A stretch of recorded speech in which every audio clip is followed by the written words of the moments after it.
Hey guys, and welcome to my college football week 7 top 25 and playoff picture. This is, according to me, this has no effect on what the actual college football playoff committee does, no effect on what the AP poll does. This is if I was in control of everything, this is what the rankings would be. And since it's my first time doing one of these, at least publicly, I'm going to explain you my thought process and how I do what I do.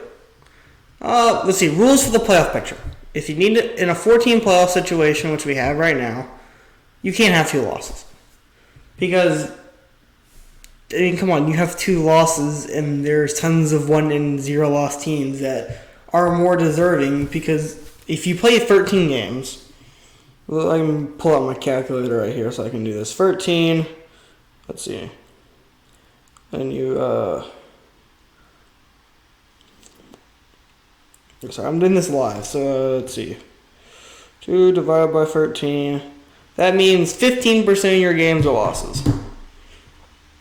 It's not acceptable when you only play 12 games and there's 130 teams for a 2-loss Alabama, even if they lose to Ohio State and Georgia, to make the college football playoffs. I don't care what anyone says. Any one-loss team, a one-loss team from the MAC who, in their out-of-conference plays, Georgia State, Vanderbilt, and UConn. In my opinion, is still more deserving team to make the playoffs than a 2-loss Alabama who has losses to Georgia and Ohio State. Complain all you want about it. That's just my rules for the playoff picture. That's also the only rule. You can see a crying Florida fan right now because they already have 2 losses. Rules for the top 25. How I do my top 25 is no 2-loss team can be in front of an unbeaten team. This is what you've done this season.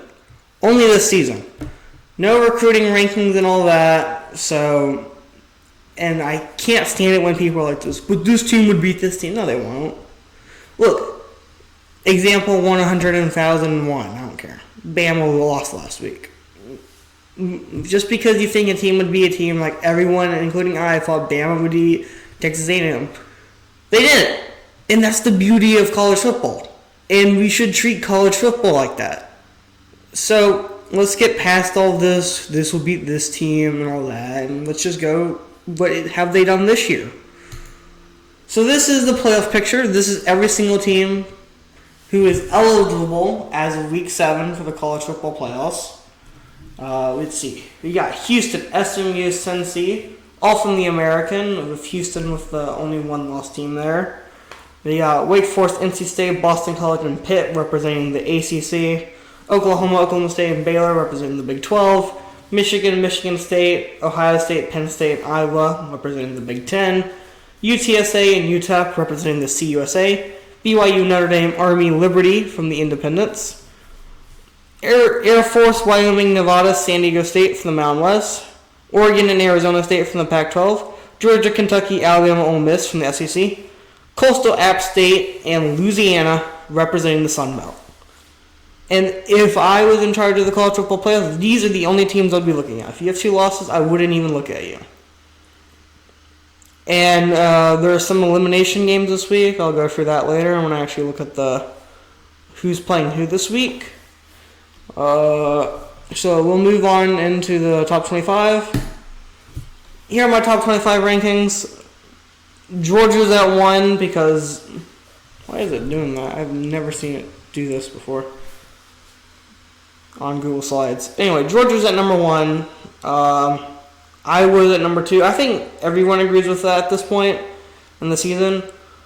Georgia has a win over Clemson. They've looked dominant in all their games. They're barely allowing any offensive points. Iowa arguably has the best win of the season. Maybe Oregon does. But that win over Penn State, even if Penn State's quarterback did get injured, and it was in Iowa versus Oregon beating Ohio State and Ohio State, it's got to be one of the top wins of the season. So same goes for Cincinnati, who has a win over, in my poll, number 16 Notre Dame. And Notre Dame, hard to argue with that. especially when there isn't a lot of teams with these quality wins. Next up is Oklahoma, who has looked shaky at times this year. They're undefeated. They play in the Big 12. It's a Power 5 that's undefeated. There's not many teams like that left who you could argue are better and have a better resume than Oregon. Maybe one of those teams is number 5 in Michigan, but they've also looked super sloppy, only winning against, what was it, Maryland? Was it Maryland last? No, Nebraska. It was Nebraska, and they won by, I can go find it on my app. Yeah, they won by 3 points against Nebraska. Sloppy performance. Then you got to your 4 quality one-loss teams who, if they win out, they should probably make the playoffs, but not guaranteed. Especially Oregon, because there isn't any great teams left on the resume. At least Ohio State and Bama and Penn State have quality opponents left to play. Is there any guarantees for who should make the playoffs at this point, if you ask me? I think the Big Ten champ should probably make the playoffs, and that's the only guarantee I can say, and probably Georgia will make it.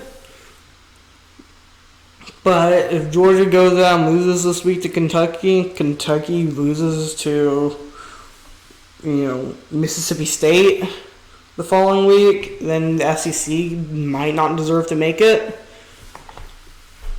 And maybe Oregon would get a slot over the SEC, but that's hard to say in my rankings.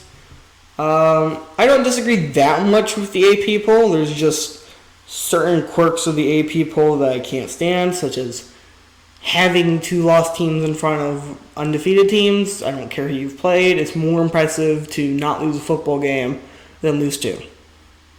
It's as simple as that. And case in point is I have UTSA in the top 25, and they don't. And they have a team like Arkansas and Florida above UTSA. And ASU and BYU is even more questionable. Why ASU is in front of BYU. Kentucky comes in at number 12, and Oklahoma State. I think those 2 are the hardest teams to distinguish right now. I don't care which one of them you would have in front of each other because they basically have the same resume. Kentucky has better wins. Oklahoma State's looked better. Both haven't played great. Kentucky's 3-point win over an FCS team comes to mind. Other quirks in my poll that are slightly different is SMU in the top 20 versus 23. Because a 6-0 team that's already made bowl eligibility and the American, which is no slouch. People like to say, oh, the SEC is so tough, man. I'm like, really? You guys play Vanderbilt every week, and you got your Mississippi State, South Carolina, and Missouri. All 3 of those teams would be in the middle of the pack in the American. Vanderbilt might actually be at the bottom of the American if you threw them in there. The Big Ten has the only major conference that can say one of their divisions there isn't a bad team in it. The Big Ten East is arguably the best division in college football. I mean, exit out of my ranking. Let's see. I wanted to go here. Listen, I can go over to the standings here on ESPN. Big Ten East. Top to bottom, all those teams would be really good in the Group of 5 level. You can't say that about the Big Ten West. I'm sorry, I don't think Northwestern, Nebraska, or Illinois is going to be winning any Group of 5 conferences. Neither is Purdue or Wisconsin. I mean, complain all you want, but the Power 5 hasn't distinguished itself that much from the Group of 5, especially the ACC and the Pac-12, which arguably are worse than the American and the Mountain West. The ACC looks really bad when you don't have Clemson being undefeated every year. I mean, is Clemson really that special this year? No. And none of these ACT teams would win the American crown. I'm sorry, they wouldn't. SMU, Houston, and Cincinnati would probably finish above every single one of these ACC teams. Yeah. I mean, for crying out loud, we have, like, look at this Coastal Division. How many of these free one teams are there right now? Ridiculous. It's absolutely ridiculous that people consider the Group of 5 significantly worse than ACC Coastal. Just because you're in the Power 5, a win over North Carolina is just that much more impactful than a win over Temple. Yeah. Luckily this week they had in the AP poll Cincinnati in the top 3, as they should be. Exact position I have them, which is good.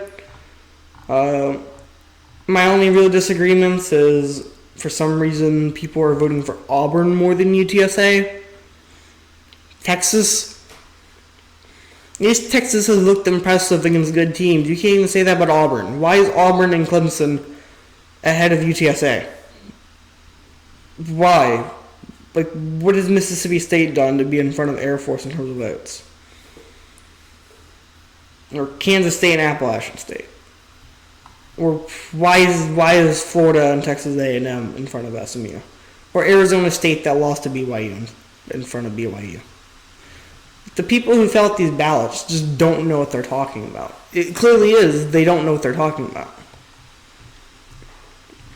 Because Bama is at number 5 and only fell 4 spots because they lost to an unranked Texas A&M.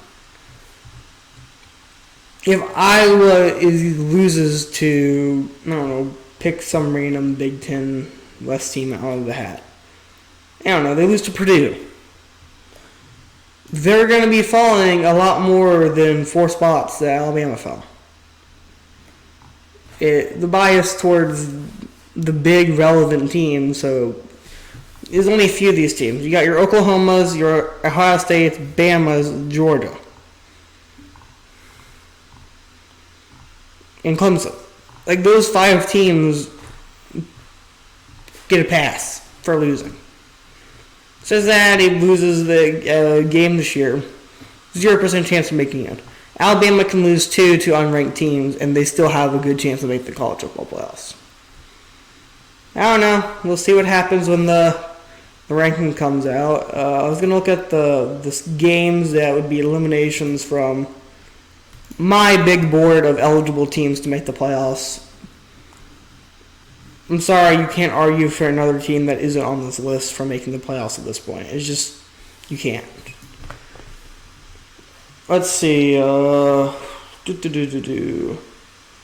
This is week 6. So we want to go to week 7 on the big board. Appalachian State and Louisiana, that is an elimination game. Winner that will be eliminated from the college football playoff picture for me. Let's see, I have them both down there. Let's see, none of these Friday games should matter. Of course, Oregon could go eliminate themselves because it's Oregon.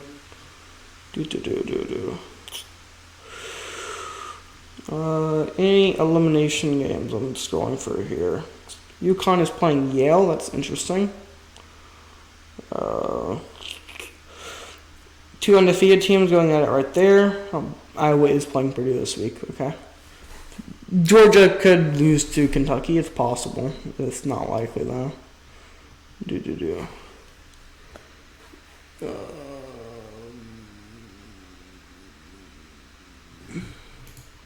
Does Fresno State have 2 losses?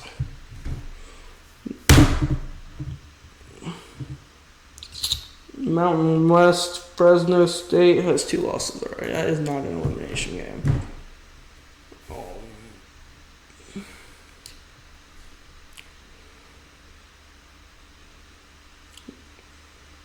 I think that might be the only elimination game this week that's guaranteed to knock a team out of what I would consider the big playoff picture.